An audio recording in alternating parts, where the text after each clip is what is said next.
দুর্গতদের ঘরে ফেরার যুদ্ধ। উঠানে হাঁটু পানি, ঘরের সব ক্ষতিগ্রস্ত। 11 জেলায় ক্ষতিগ্রস্ত 58 লাখ মানুষ। এখনও পানিবন্দী 12 লাখ পরিবার। একদিনে সাপে কাটা 44 জন হাসপাতালে।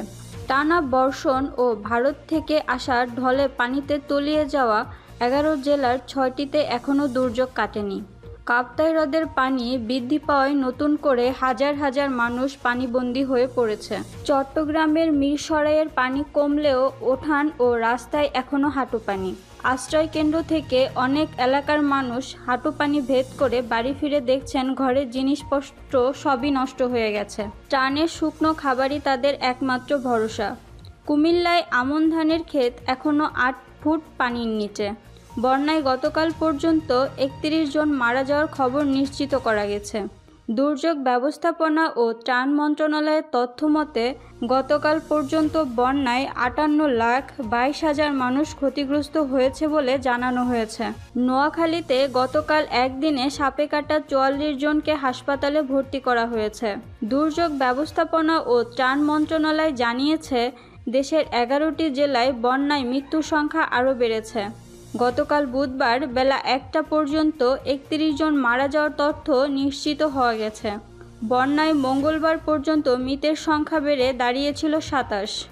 গতকাল সচিবালয়ে দুর্যোগ ব্যবস্থাপনা ও ত্রাণ মন্ত্রণালয় আয়োজিত সংবাদ সম্মেলনে জানানো হয়, এখন পর্যন্ত 11টি জেলার 73টি উপজেলার বন্যায় প্লাবিত হয়েছে। জেলাগুলো হলো ফেনী, কুমিল্লা, চট্টগ্রাম, নোয়াখালী, কক্সবাজার, খাগড়াছড়ি, ব্রাহ্মণবাড়িয়া, লক্ষ্মীপুর, মৌলভীবাজার, হবিগঞ্জ ও সিলেট। এর মধ্যে কুমিল্লায় 12 জন, চট্টগ্রামে 5 জন, নোয়াখালীতে 6 জন, কক্সবাজারে 3 জন, ফেনীতে 2 জন, খাগড়াছড়িতে 1 জন, ব্রাহ্মণবাড়িয়ায় 1 জন ও লক্ষ্মীপুরে 1 জন মারা গেছেন। এছাড়া মৌলভীবাজারে 2 জন নিখোঁজ আছেন। সর্বশেষ প্রাপ্ত হালনাগাদ বুধবার বেলা 1টা পর্যন্ত তথ্য অনুযায়ী এখনও 12,27,554টি পরিবার পানিবন্দী হয়ে আছে, যা আগের দিন ছিল 12,07,429টি পরিবার। এছাড়া ক্ষতিগ্রস্ত মানুষের সংখ্যা বেড়ে দাঁড়িয়েছে 58,22,734, যা গত মঙ্গলবার পর্যন্ত ছিল 56,19,375। এখন পর্যন্ত আশ্রয়কেন্দ্র খোলা হয়েছে 4,003টি। এগুলোতে 5,40,510 জনকে আশ্রয় দেওয়া হয়েছে। এছাড়া 39,531টি গবাদি পশুকে আশ্রয় দেওয়া হয়েছে। শতাধিক পরিবার পানিবন্দী। লাঙ্গলকোট কুমিল্লা সংবাদদাতা জানান, কুমিল্লার নাঙ্গলকোটের জোড্ডা পূর্ব ইউনিয়নের ধুরিআড়া ও ভবানীপুর গ্রামে শতাধিক পরিবার পানিবন্দী হয়ে মানবেতর জীবনযাপন করছে। গত 1 সপ্তাহ ধরে অনেক পরিবারের চুলায় জ্বলেনি আগুন। গতকাল বুধবার পর্যন্ত ওই এলাকায় সরকারি বেসরকারি কোনো ত্রাণ সহায়তা মেলেনি। স্থানীয় প্রবাসী ও স্বেচ্ছাসেবী সংগঠনের দেয়া শুকনো খাবারই তাদের একমাত্র ভরসা। এখনও প্রতিটি সড়কে হাঁটুর উপরে পানি। একদিনে সাপে কাটা 44 জন হাসপাতালে। নোয়াখালী অফিস জানায়, নোয়াখালীতে ভারী বর্ষণ কমে গেছে। বন্যার পরিস্থিতিতে কিছুটা উন্নতি হলেও পানিতে তলিয়ে যাওয়া মানুষের দুর্ভোগ চরম আকার ধারণ করেছে। বিশাল এলাকায় পল্লী বিদ্যুতের সরবরাহ না থাকায় নেটওয়ার্ক সমস্যা দেখা দিয়েছে ও যোগাযোগ বিচ্ছিন্ন রয়েছে। পাশাপাশি বিদ্যুৎবিহীন সাপের ভয়ে রাত যাপন করছে বন্যায় কবলিত মানুষগুলো। বিশুদ্ধ পানির অভাবে ডায়রিয়ার প্রকোপ বৃদ্ধি পেয়েছে। গত 24 ঘন্টায় শুধু নোয়াখালী জেনারেল হাসপাতালে ডায়রিয়ায় ভর্তি হয়েছে 30 জন। এ নিয়ে হাসপাতালে ভর্তি আছেন 130 জন। 250 শয্যা বিশিষ্ট নোয়াখালী জেনারেল হাসপাতালের আবাসিক medical officer RMO Syed Mohiuddin Abdul Azim বলেন, বন্যার কারণে ডায়রিয়া আক্রান্ত হয়ে বুধবার হাসপাতালে ভর্তি হয়েছেন 30 জন। এছাড়া ভর্তি আছে 130 জন। তিনি বলেন, গত 1 সপ্তাহে নোয়াখালীতে 91 জনকে সাপে কেটেছে।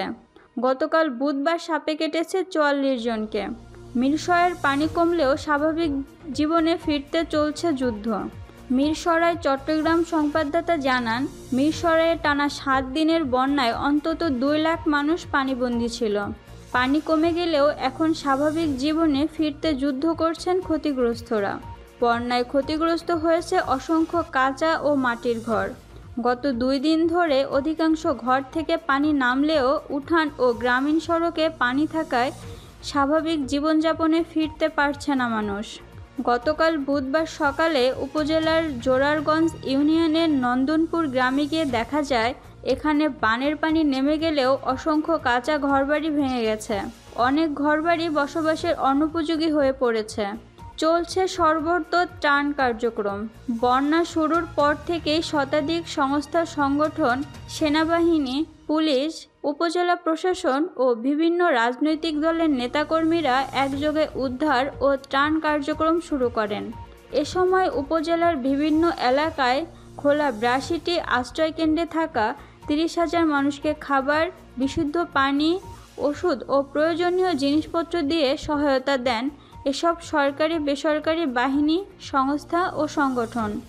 এখানকার অতি দুর্গত এলাকায় সেনাবাহিনী, উপজেলা প্রশাসন, পুলিশ ও চট্টগ্রাম যুব রেড ক্রিসেন্ট অ্যালমনাই এর উদ্ধারকর্মীরা একদিকে যেমন উদ্ধার কার্যক্রম পরিচালনা করেছে, তেমনি এসব এলাকায় ত্রাণ কার্যক্রমও সফলভাবে সম্পন্ন করেন। রাঙামাটি শহরে পানিবন্দী হাজারো মানুষ। রাঙামাটি প্রতিনিধি জানান, সীমান্ত থেকে নেমে আসা পাহাড়ি ঢলে রাঙামাটির কাপ্তাই হ্রদের পানি বেড়েই চলছে।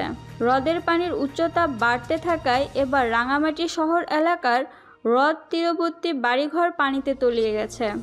ঘরবাড়ি, রাস্তাঘাট পানিতে তলিয়ে যাওয়ায় দুর্ভোগে পড়েছেন রাঙামাটি শহর এলাকার হ্রদের পাড়ে বসবাসরত হাজারো মানুষ। রাঙামাটির 6 উপজেলার মধ্যে বাঘাইছড়ি ও লংগদু উপজেলায় বন্যার পানি নামতে শুরু করেছে। অন্য 4 উপজেলায় বন্যা পরিস্থিতি এখনও অপরিবর্তিত রয়েছে। এখনও পানিবন্দী হয়ে আছে নানিয়ারচর, বরকল, কাউখালী ও বিলাইছড়ি উপজেলার কয়েক হাজার মানুষ। দেবিদ্বারে পানিতে তলিয়ে আছে কৃষকের স্বপ্ন। দেবিদ্বার কুমিল্লা সংবাদদাতা জানান, বন্যার পানিতে তলিয়ে গেছে আমার বাঁচার স্বপ্ন। কিভাবে কৃষি ব্যাংকের লোন পরিশোধ করব? ছেলে মেয়েদের নিয়ে ডাল ভাত খাওয়া এখন কষ্টকর হয়ে গেছে। বন্যার পানিতে তলিয়ে গেছে আমার 1 বিঘা পাকা আমন ধানের জমি। 1 মুঠো ধানও কাটতে পারিনি। জমিতে প্রায় 8 ফুট পানি। স্ত্রী ও 4 সন্তান নিয়ে কৃষিকাজ করে কোনো রকমে সংসার চালাতাম। গতকাল বুধবার দুপুরে সরেজমিন এলাকা পরিদর্শন গেলে দেবিদ্বার উপজেলার ফতেহাবাদ ইউনিয়নের ঘোষঘর গ্রামের কৃষক মজিবুর রহমান কান্নাজড়িত কণ্ঠে এমন কথা বলেন। গত বৃহস্পতিবার রাতে কুমিল্লার বুড়িচং বুড়বুড়িয়া এলাকায় গোমতী বাঁধ ভাঙার কারণে পার্শ্ববর্তী দেবিদ্বার উপজেলার বন্যা পরিস্থিতির অবনতি হয়েছে। টানা বৃষ্টি ও বৈরী আবহাওয়ার কারণে পাকা আউশ ধান কাটতে পারেনি কৃষকেরা। বন্যার পানিতে শত শত হেক্টর আমন ধানের ক্ষেত তলিয়ে গেছে। কিছু কিছু এলাকায় বসতভিটায় উঠেছে বন্যার পানি। উপজেলার 3টি ইউনিয়নের কয়েকটি গ্রামের বন্যার পানিতে ডুবে যাচ্ছে। ধান খেতে থই থই করছে পানি। ভাঙনের পানির তোড়ে ভেসে গেছে বাড়িঘর, ক্ষেত খামার, মাছের প্রজেক্ট। মাছ শিকারীরা বিভিন্ন ধরনের জাল দিয়ে মাছ শিকার করছেন।